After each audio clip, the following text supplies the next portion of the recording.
Welcome to another episode of the BigFooty Tigercast. I've got light this week in the room. I changed the light bulb, CB. You'll be pretty happy to know that. I'm not sitting here with a phone torch on this week, although there was reports that my work last week was a lot better in the dark, so maybe it's something I have to look at changing. But now we're back after another good win with Dreamtime at the G. It's always a very special occasion, and the boys put in a pretty good performance.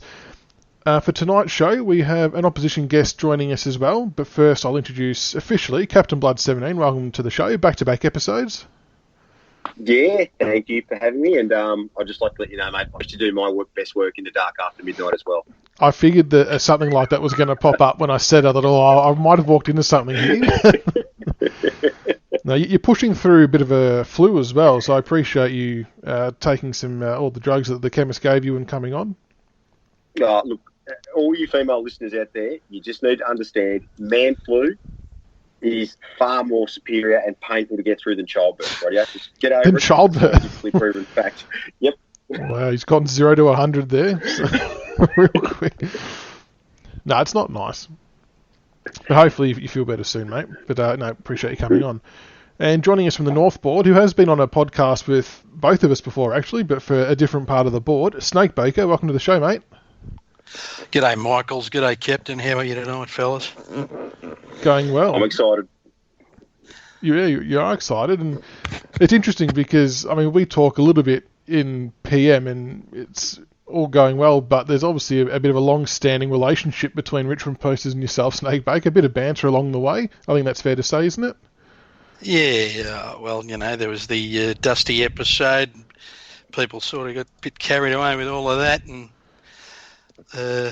we have a laugh now and then, but I generally get along well with Richmond people. They're one of the big four clubs that actually know what it's like to have a bad run, so they tend to be a bit more balanced, especially the older punters. Yeah, 37 years, I think, qualifies for more than a bad run, I reckon. It's more than my entire life, my lifespan.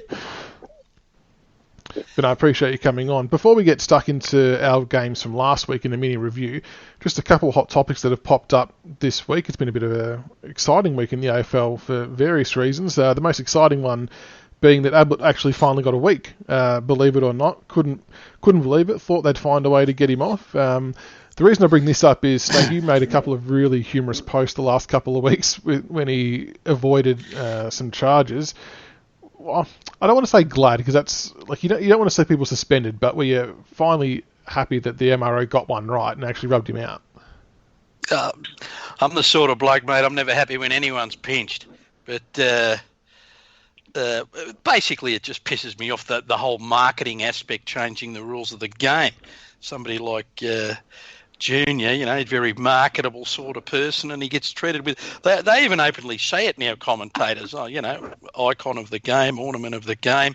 Surely they won't rub him out, which is just bullshit. The rules are the rules. They're evenly applied or they're not. He got rubbed out. Even Judge Gerard couldn't save him this time. As North fans go, we tend to apply the Zeeble factor. You know, what would Jack Zeeble get for that same incident? I'd rate that at about 12 weeks. And funny you say that, because even from his incident last week, I think I saw on Twitter, Mitch Robinson actually tweeted saying, if that was me, I would have got 3 or 4 weeks. And with I think the elbow to your player, I think it might have been even. And I reckon he's right. It's scary that it depends on who the player is. Well, that's the thing, mate. It's not the fact that I don't think any of these things are real big issues myself, you know, but the fact that one week they'll pull out some ridiculous over-exerted bump, and the next week smacking a bloke or elbowing a bloke, glancing that to the jaw is just disregarded, just goes to show you how the stupidity of the game now. Even the rule interpretations on a week-by-week basis frustrate all of the supporters. It's not a club-dependent thing. No, that's right, and I think that's actually one thing I've found this year is a lot more supporters uniting on that front. I suppose that none of us feel like we don't know the rules anymore, especially the holding the ball incorrect disposal rule. I think that's the top of the list with the most confusing rules of the game so far. Yeah, well, the throw, in the last game I saw with the Bulldogs, mate, the throw was the big issue. It tended to be that, some throws and drops were called, and other ones that were absolutely much more blatant were just let go. 3 people on the ground. You know, it's become very hard to umpire the game, and it's led to the frustration we all have in this tribunal business. Well, Gary's been pinched for this now. I look forward to somebody smacking him back in the head, to be honest. We're just unlucky Sydney. He's not here for Sydney Stack to run through him, Snake. Last week, that was my fantasy, was watching Sydney just clip him from a nice long 20-metre run off the ball. Would have been delicious. No, I'll be back for our game. Oh, you will too. Yeah. Look, Sydney Stack, if you're listening, that's your MO. I don't care what you do. Don't get a kick. Just knock him out. Oh, gee. It would be interesting to see the reception that he gets from the Richmond faithful. I'm tipping it's not going to be very pleasant, just quietly. But the other big thing that happened this week or yesterday was the mid-season draft for the first time in 20-odd years, I think it was. CB, the Tigers decided to take a punt on WA star Marlian Pickett with pick 13 in the draft. 27 years old, father of 4, plays for South Fremantle. Broke his finger last week for the second time, I think it was, and they've sort of got him down to miss 8 to 10 weeks, roughly, depending on who you ask. But from all reports, you look at all the different media outlets, even former players in WA and things like that have all said, super pickup. He's got all the tools to become a great player who can play a good role for the club. What do you make of the selection? Absolutely outstanding. Like you said, you actually beat me too. Like from all angles, everybody's saying this is a very astute pickup. There hasn't been any negative comments about it at all.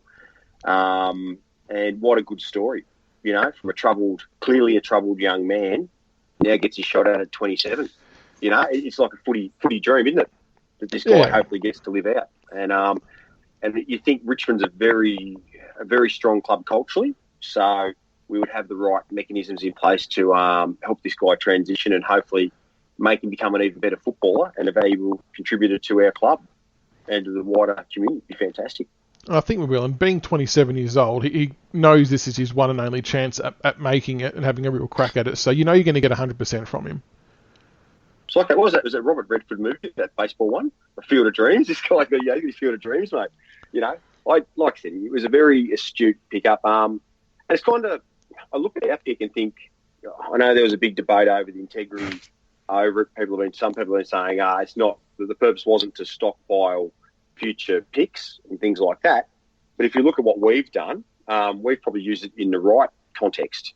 We've used it on a 27-year-old who's been overlooked for how many drafts. Everybody's known about him. So I think Richmond actually used the mid-season draft in the correct context that it was used for.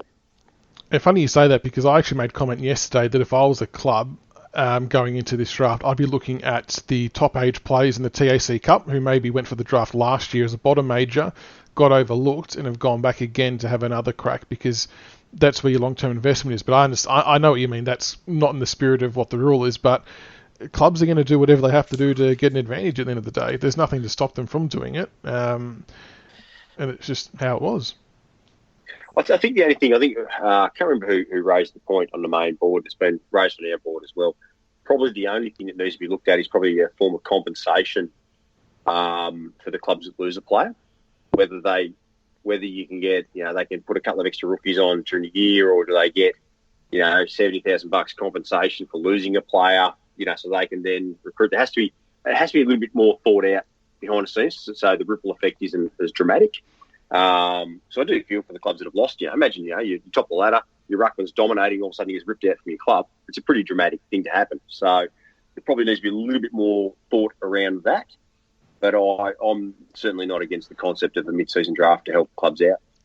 And Snake, you guys took Lachlan Hosey, I hope I said that correctly, at pick 5 from Glenelg, playing in the Sandford, 22-year-old forward, 189 centimetres, and he's currently leading the Sandford goal kicking with 21 goals from 8 games.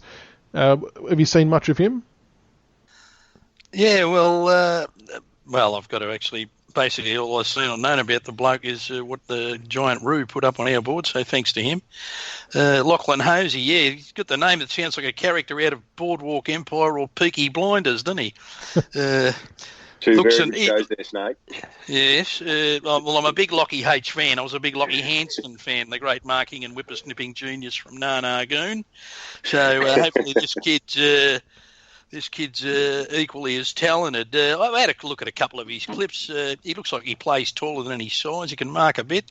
Appears to have very good one-touch hands, which is an essential if you're going to play AFL footy, and a fairly good goal sense. Ultimately, who knows? He'll come over here and I'll check him out proper when he plays VFL. I'll get along and analyse the boys here a bit. I reckon it'll be a win if any of these people, these young fellas we picked up, end up putting together 50 or more games of AFL footy, really. But good luck to Lockie. Good luck to the young kid you blokes picked up. And, hopefully we get something out of them and they get something out of it. Do you reckon there's a spot in your team currently for him to play as a second forward? You obviously got Ben Brown, Mason Wood plays forward occasionally. Well, but looking at him, he's a little bit tweener in style. We've got Mason Wood. We've got Kane Turner. Is a fair marking player for a bloke his size. Taylor Garner, whose form's been patchy as well. So it remains to be seen. I mean, I'll wait till I have a look at him, mate. At 22 years of age, it says he's only 79 kilos at 22 years of age, 189 centimetres, which is a little bit of concern for me. I always prefer him to have a bit of extra size, particularly in the AFL, but it'll just come down to his raw talent. He didn't look particularly quick from what I saw, but definitely good sense and good skills, one touch. So who's to know? Do I think he'll play straight away? Probably not, mate. We've got 2 or 3 blokes like that in the seconds that are capable. Taylor Garner, you'd expect will get another run soon, but who knows? We'll have to have a look at him.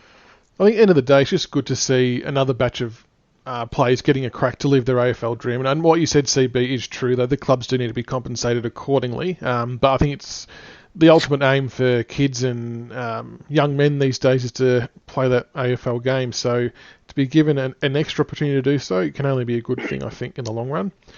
And there was another small incident that happened during the week. You might have seen it, Snake, on the news. Brad Scott stepped down as coach of North Melbourne. I'm not sure if that came across your desk at all during the week. Yes, mate. I've booked in to get the box set mini-series of the saga, and we'll see how we go with that. But if you've got a minute or two, I'll have a bit of a rant about Brad when you're ready, mate. Yeah, go for it. All right. Well, analyse Brad. You've got to look at his longevity, I suppose. That's a factor in the unusual circumstances that surround his career. Being a bloke that coached the most games without ever making a grand final or winning a premiership or making a grand final for that matter. You know, he came in 2010 when the club had undergone its first real serious rebuild in about 20 years. Dean Laidley never got that go, unfortunately. There were initial floggings, and then I thought, this bloke, I don't really rate him much at the time. I wasn't a big fan of him at all. But about 2013, 2014, just in time they turned the corner, and 2015 we played some good footy as well, and 2016 I thought we were actually stiff. We could have contended that year when you went and see how the finals played out, but we had serious injuries halfway through the season there, 8, 9 or 10 blokes. About when we were flying about round 11, I think we were on top of the ladder nearly, and it all fell in a hole. They decided to rebuild, and 2017 we went through that process, and 2018 was encouraging, but it all fell flat in its face this year, and apparently rumours are he wanted to go back to the well again. Politically, I think Brad's longevity can be put down to the fact that he's very media savvy, whereas Dean Laidley was basically hopeless as that aspect of footy, and it was refreshing for North people. And he was also politically savvy enough to negotiate the climate at North Melbourne that came with James when he came into the club. I think he knew how to play the people down there a little bit and play the game. Anyway, that's the longevity aspect looked at. The reason, the notion that you come into an AFL season to continue pre-season training should be unacceptable for any people at any club or any supporters, and our preparation was abominable. I'll give you, for example, the Fremantle game, and I actually took this information pretty much off a poster on our board. I don't know the name now, but thank you. The Freo game, Freo kicked 141 points against us, but in the following 9 matches, they've averaged 68 points. That gives you an idea about how bad we were and just how unprepared we were for the new style of football, which this coach of ours was a part of putting together the Good Friday debacle versus the worst team in the history of football in the Essendon wasn't good. It's bad, and the continual inefficiency and over-possession, handball-happy way we play football. Some statistics. I mean, we're currently last in the AFL for kicks and first for handballs, 16 ahead of the next side. We're fourth for total disposals, second in uncontested disposals.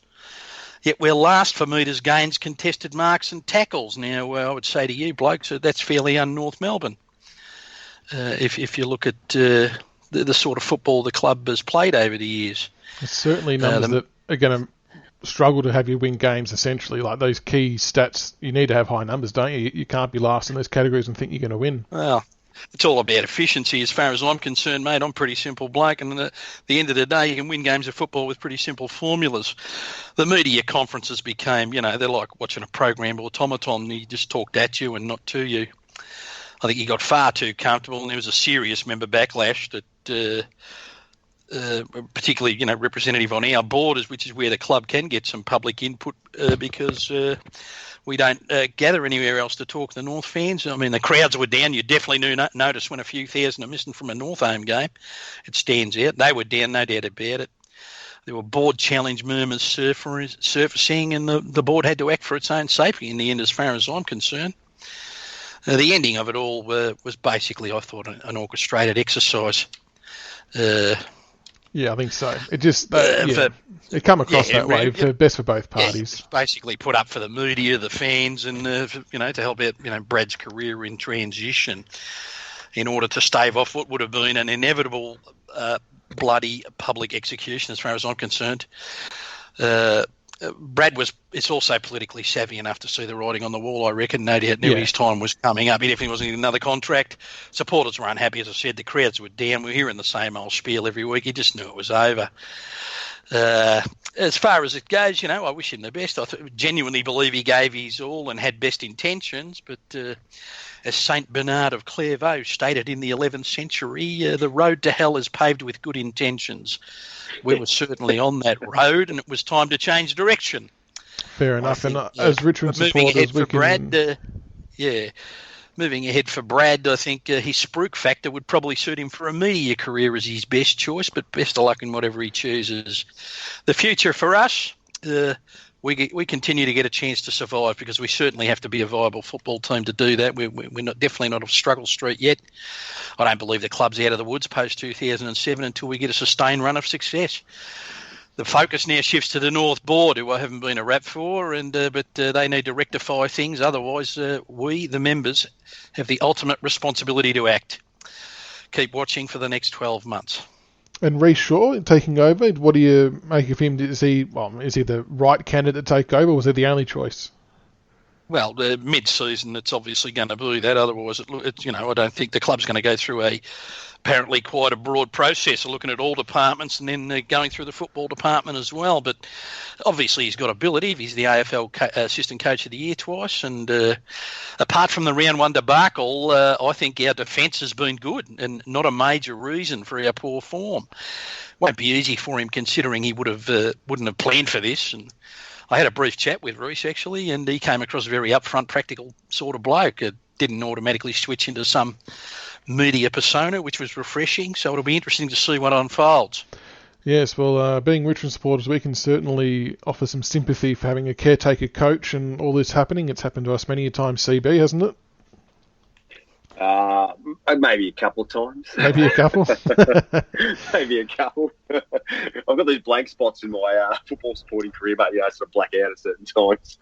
Yeah, no, I think a lot of us have done that. But I think ultimately it was the right move for North and for Brad. But it's just going to be... I wish it didn't happen this week, just because of the whole bounce-back factor. I'd love to see the success rate of teams playing their first game under a caretaker coach, because even when we were shit and Jade Rawlings took over, I'm pretty sure we won our first game. And I can't remember who it was against, but yeah, the players are going to be up and about for it. But we'll get to that a little bit later on. You got to remember though. You got to remember now with the new broom, as I say, new broom sweeps cleanest. There are blokes that might have been a bit comfortable on the North Melbourne list. All of a sudden, they've got to start performing again. You know what I mean? So it actually encourages performance. Blokes, you're going to have to put their head over the ball and do the hard yards because, when the new bloke comes in, if it's not very short at the end of the season, then some pretty hard decisions could be made. So they're going to have to crack in. Yeah, I think that's a fair call. We'll take a quick look at our games from last week. CB, Tigers played Essendon. We won by 23 points, which I boldly predicted on the podcast last week, and I'm pretty happy with myself that I got that one right, actually. I listened back to the end of it, and I thought, I reckon I was close here, and sure enough, I nailed it. Strong first 3 quarters. The last quarter was pretty dismal by us, to be honest, given they were 2 players down.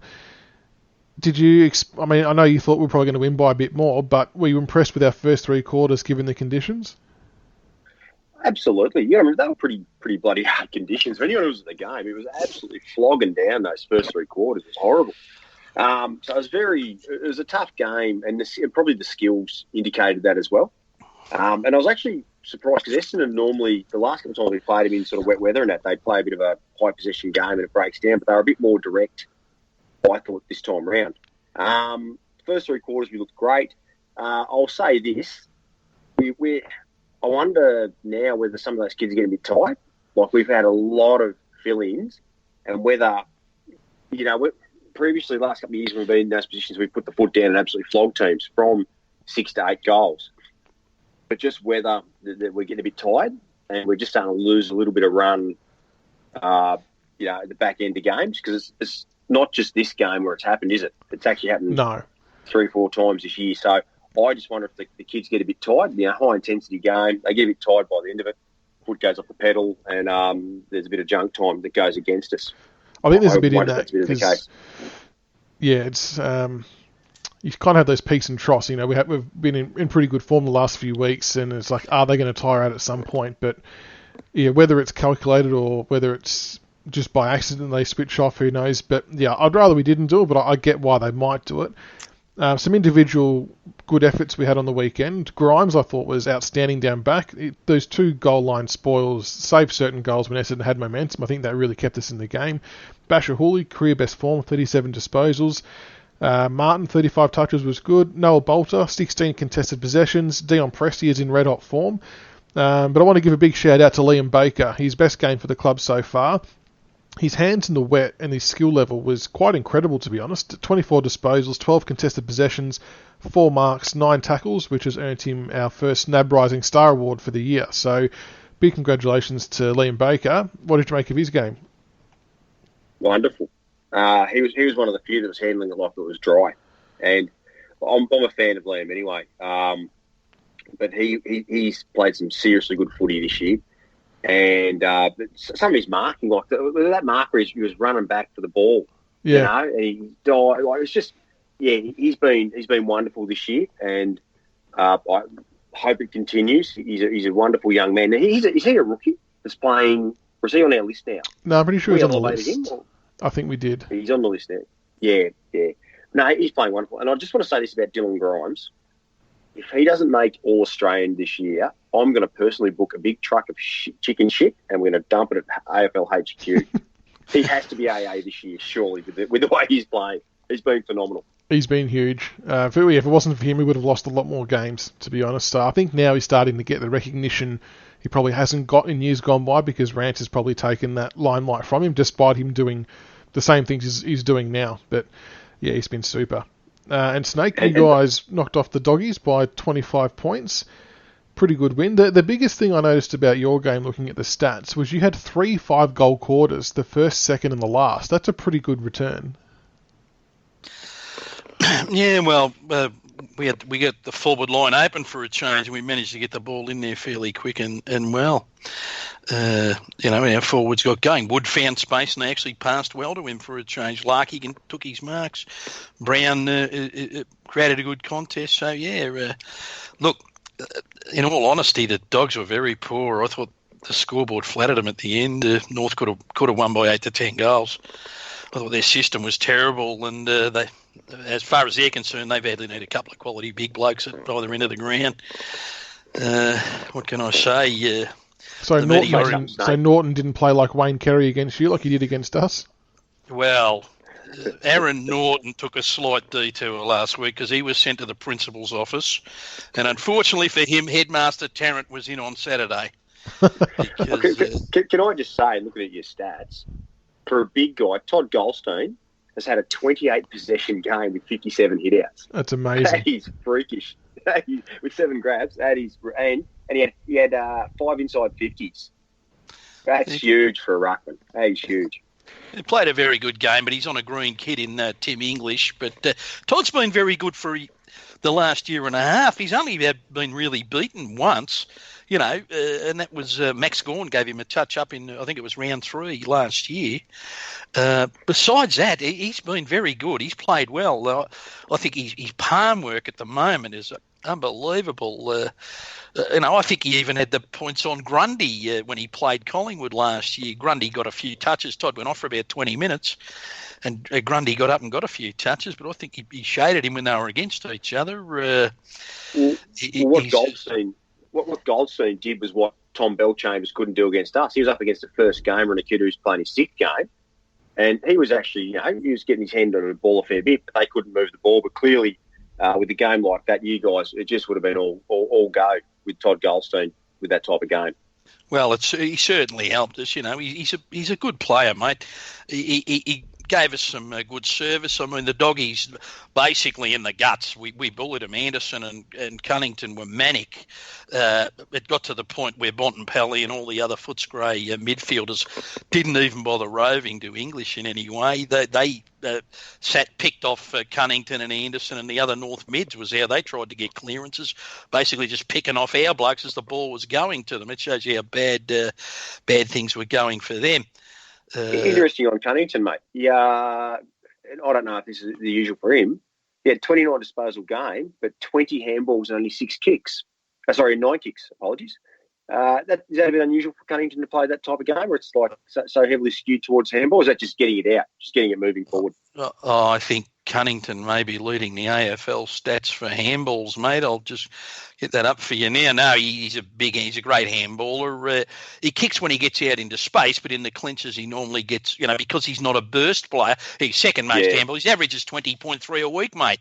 The second most handballs in the comp. But he doesn't. His only downside is he doesn't have burst pace from the clearances. So he tends to feed out to other blokes who do, because let's be frank, he wins a lot of ball. He's a little thug on the inside. His kicking, though, is quite good, but it's normally when he gets out into space or he gets into a chain of play, things like that Ben will go ahead and kick the ball. And Sean Higgins, 34 touches, laid 5 tackles, 10 inside 50s. If we do not tag Sean Higgins, holy shit. We don't tag anyone. It's going to be still side bottom all over. I wouldn't be surprised if Josh Caddy goes to Sean Higgins. Truth be known, Josh Caddy will either go to Sean Higgins or Ben Cunnington this weekend. Bookmark it. I'm not sure he's got the pace to go with Higgins. Yeah, Sean's been getting a bit of the pill, but his disposal's been off this year. It hasn't been anywhere near as good as it's been in the past. He's getting some touches, but like I said, his damage has been scrappy. He was very good the other night. I mean, 10 or 11 inside 50s is a great result. He got on the end of, basically he got on the link of from Goldstein giving first service to the blokes in the trenches, and Sean getting on the outside, even though Todd did give a couple of Polly Farmer class palms over the back, got Sean into space. So he certainly it all generates off Todd, really, I reckon, mate. He's absolutely. He got away and got a bit of ball. We got it into the forwards. Brownwood, Larkey and Thomas all cashed in. They were utilised properly, and we do have some decent forward potency when we can get that forward line open and get the ball in there. Well, it'll be interesting to see how Shaw goes with thing, if he's going to be so possession happy, because if we can keep it open and get it in there, we're quite good. Of course, playing against the Tigers this week, it might be a little bit different because they've got a very good aerial wall defence back there, haven't they? So that was a comment actually made. Our game last week against Essendon, we set up so well behind the ball. I don't know how we managed to do it, but we always, more often than not, are able to manipulate the team that we're playing against to kick it wherever we want them to kick it. We try and take away the centre corridor, so we generally try and force teams to go down the line, and then we can set up.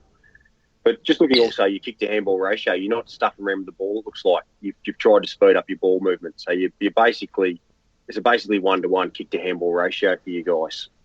Oh yeah, it tends to be a little bit over the top, I think, mate. But it depends how we're using it, mate. The sideways, it's the metres gained really that converts it to. If we're getting good meterage, we're getting good link up. If it's defensive handball change, the typical north sideways kick, handball over the top, not real good pressure, handball over the top, real pressure, another handball to get out of trouble, turnover, bang, off go the opposition. But teams press up on us because of we're not the most skilled side in the comp. So in simple terms, you've got to get around it either by picking up yardage by running or kicking to targets. It's a simplified way of looking at things. But hell, I'd rather give the ball up in our forward line than give it up in our back line. Yeah, absolutely. Correct. And if you look at it, see, you're a 1-to-1 kick to handball ratio. Well, we're nearly a 2. So for every kick we have, there's 2 handballs on the end of us. Yeah, but you're a rolling maul type side, mate. You're pressure. A lot of your stuff is intelligent little underhand handballs, knock-ons, things like that, because you play that rolling forward game with the press in behind it. And as you were talking about the Essendon game, this is your strength because you set up so well out the back that you lock it in forward and you like to play in your front half of the ground. If Essendon couldn't get their run through you, which I think they're pretty outside team. If they couldn't get their run through you, then they're buggered, mate. They got a kick. Well, you got the wall back there marking it, haven't you? And that's what happens. Exactly. Well, I think the pressure this week is going to be the key for us to be able to get the win over you guys. Because I feel like the Kangaroos are going to come out on a bit of an emotional high, I reckon. I know a lot of people have said maybe they'll come out flat after being up for Scott's last game. But I still think they're playing for Reece Shaw, just to prove a point, like you said, CB, that playing for positions now, I think it's going to be a hot contest. And I reckon our pressure has to be on its absolute A game to cause those turnovers that they're a bit susceptible to. Yep. Well, if I'll add into that, I'll buy in. Who knows how the Shaw factor will work? You would think the players will be stimulated by the change in surroundings, but emotional factors are unpredictable things. I hope the Scott issue brings home to a few of them the finality factor of football careers to some extent, and they realise that they don't have a few of them anyway, don't have a lot more time left to achieve the ultimate goal as far as that type of thing goes. As regards to playing footy, we're not playing bad footy. It's our own inefficiency is our killer. It's not so much the turnovers the opposition create, it's the ones we commit to ourselves through bad decision-making and bad execution. But, of course, Richmond bring the pressure like a few other sides in the competition too, so it definitely will be a factor. And what kind of things do you expect to see differently to try and counteract our pressure? Are you the kind of team that will revert to that high possession game, chipping around the back half like what Collingwood and West Coast have done in the past? Well, I would certainly hope not, but again, you've got it covered on the way out normally with Vlosten, Asprey and Grimes. So you cut that out well. I think we'll take it, like we've done the last few weeks, we'll be physical. I think we're going to be very physical at the contest and try and get the ball rolling our way. But there wouldn't be so much, if there's a lot of hand off, then that's an issue. I think we'll be out to... shut down Martin and Lynch's influence, of course. Isolate the inside 50 targets from the very good aerial zone defence as much as we can. But also I think we're going to look to get runners in behind you. We'll use Hall, Polak. I think Hall will come in. Hall, Polak, Higgins, these blokes to get in behind your press and release that way down the ground. Goldstein also, which you might think is an odd person to think about, a runner out the back. But, I mean, he gets around the ground like few ruckmen, mate. So if the young blokes can't go with him, we'll look at getting that done. But, look, for the press to work, you've got to have the ball first from in the forward half, don't you? So if we're generating it out of the centre, it then becomes a matter of Richmond getting it up the ground. So that's a good point you make on Goldstein. I mean, we're 99% sure Soldo's going to come back in to play on Goldstein. He's a much better physical matchup from a size perspective, but obviously lacks the experience that Goldstein has. I suppose I had the same concerns when we played Hawthorn and Soldo was in, because McAvoy and Segler, I thought all they have to do is run forward and they're probably going to catch Soldo off guard. But to his credit, he did okay following him. But that I agree that would be the one part of the game that Goldstein's best to try and exploit is Soldo's lack of accountability, just from the knowledge of the game perspective, I think, CB. Is that a fair call? Yeah, and that's where it was when he pushes forward. You saw it again on Saturday night. Big Tommy Belchambers got forward a couple of times and clunked a couple. And that's, while Rance is out, that's going to be our problem all year with these guys. We've got Goldstein, Grundy, Gawn, those type of big blokes who know how to play forward will cause us some problems. And I expect, if North are smart, Goldstein will get forward at every opportunity to clunk a couple and try and hit the scoreboard a couple of times. It just makes sense.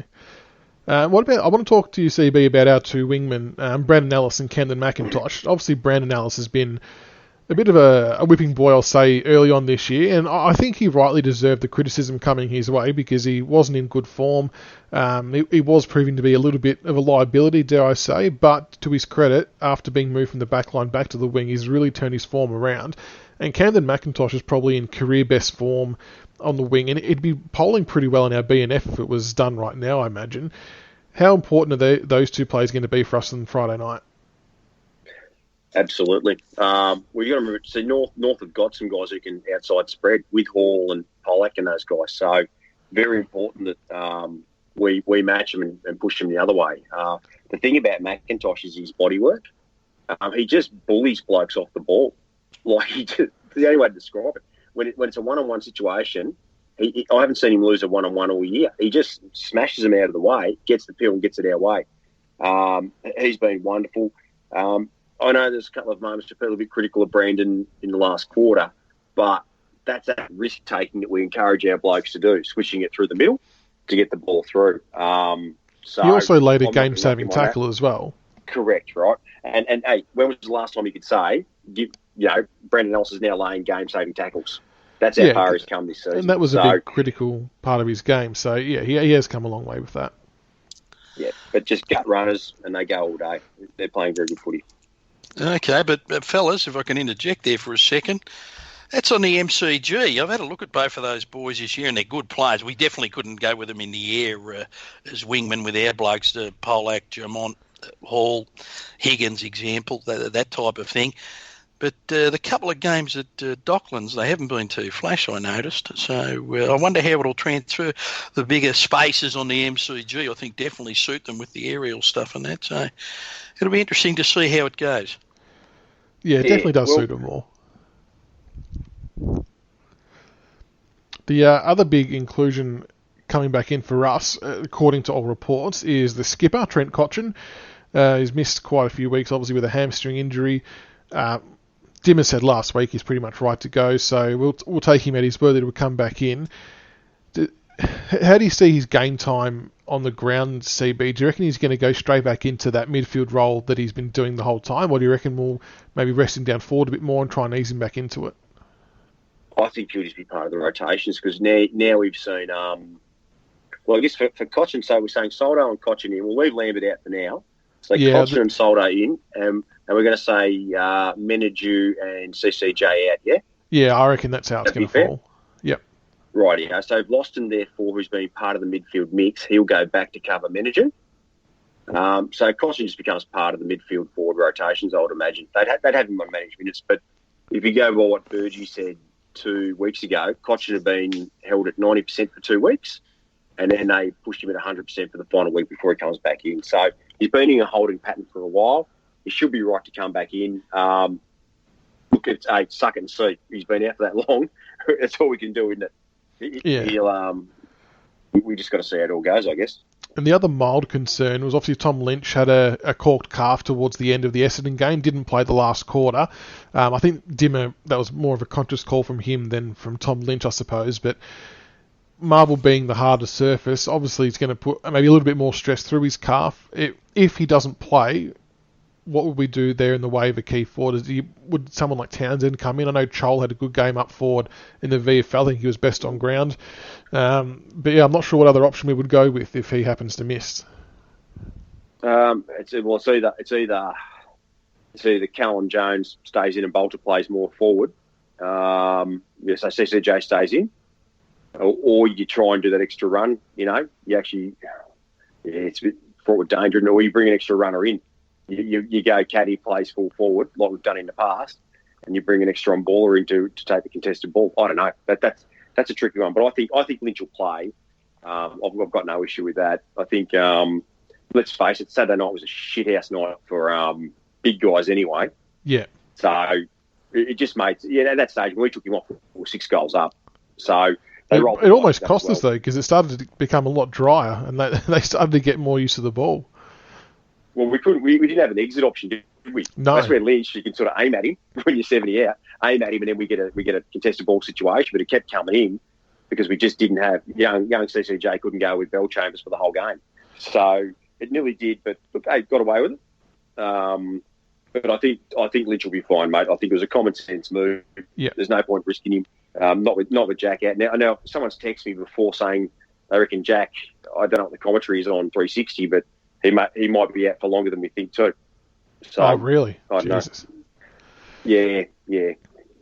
But whether I'm getting stirred up or not, I don't know. And Snake, you mentioned before you think Hall's going to come back in. What other changes do you think might occur for you guys?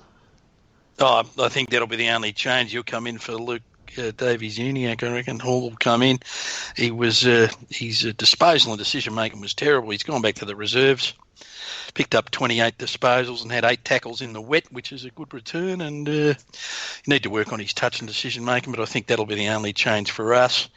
I think the Richmond changes we're going to provide the real interest here. Cochin does come in, and what they do if Soldo comes in, does Callum Jones stay? Coleman Jones, sorry. Does he stay? They're probably a bit tall. What's going on with Lynch? We'll be, I think we're just one straight up change. I think it's pretty obviously going to happen. I think all will come in for Luke Davies-Uniacke, who's just still working on getting his condition right. He'll be a good player, that kid. Don't worry about that, but he's just still not quite up to it condition-wise. Fair enough, yeah. I reckon on the surface our changes look straightforward, like we said before, but there's probably a little bit of doubt in some other players. We'll have to see how they pull up, I guess, especially with Big Tommy Lynch only training once a week effectively since he's been at the club, so hopefully he pulls up all right. All right, before we let you guys... Jack Graham too got through and had some touches on the weekend, went all right. So yeah, at least there's another option if someone's, I thought Rioli, if we didn't have the injuries we had, Rioli might be on shaky ground, I reckon. Yeah, I was a little bit shocked to come... Oh, well, he was going to come back in because of the occasion. I don't necessarily agree with that sentiment, but... it is what it is. Based on pure form line, he hasn't been the best performing small forward in the VFL. It probably should have been Dan Butler if they were going on actual form. But I was going to make a controversial call and say I reckon if there's a third out, I reckon it's Dan Butler in, Dan Rioli out, because Butler's quick and he doesn't mind Eddie Ad. Yeah, it'd be interesting to see which way we go. We'll have to keep an eye on that one. Yep. All right, before we let you guys go, we'll get a final tip for the game, including margin. Snake, I'll start with you. What's your tip, including margin, for the game Friday night? Well, your head says it has to be the Tigers, considering the rust in our new game plan and the unknown factor of a new coach.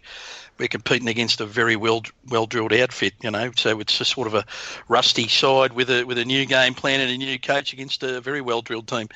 But I don't think there's much difference in the respective talent on the field. However, for the sake of providing some counterpoint, I'll go with North by 5 points. Fair enough. CB? Good man. Now, I'll give you 2 tips. The first one is mine. I think it'll be a scrappy affair, and I think the Tigers will get up by about 3 to 4 goals. That's where I think it'll sit. But I did ask my 12-year-old, I said, look, can you provide a tip? And to quote him, this isn't me, Snake, this is my 12-year-old son. I like this. Is going to be really drastic. I reckon that he's really thrown his son under the bus here. This will be good. He's gone north of box, Tigers by 50. True stories. Yes. The confidence of youth. Was that a proud father moment for you, CB? We bump knuckles. Well, he hasn't been traumatised, let's be frank. He's only a kid, isn't he? So he hasn't been around to see the bad days. Yeah, that's right. I reckon the Tigers by 19 points, but I think it's going to be a real hot contest early on, and I'm thinking we might just pull away later in the game. But yeah, I don't think it's going to be at all as obvious of a game as what people might think. So see how that pans out. And just a reminder, the game is on Friday night at Marvel Stadium, 7:50 p.m. So a nice time slot there. Make sure you get down and rug up. Snake Baker, Captain Blood 17. Thanks so much for coming on, guys. Really appreciate it. Thank you, mate. Pleasure, mate. Have a good night on Friday, fellas, and good luck for the rest of the year. Thanks, mate. You Thanks, too. buddy. Till next time, go Tigers.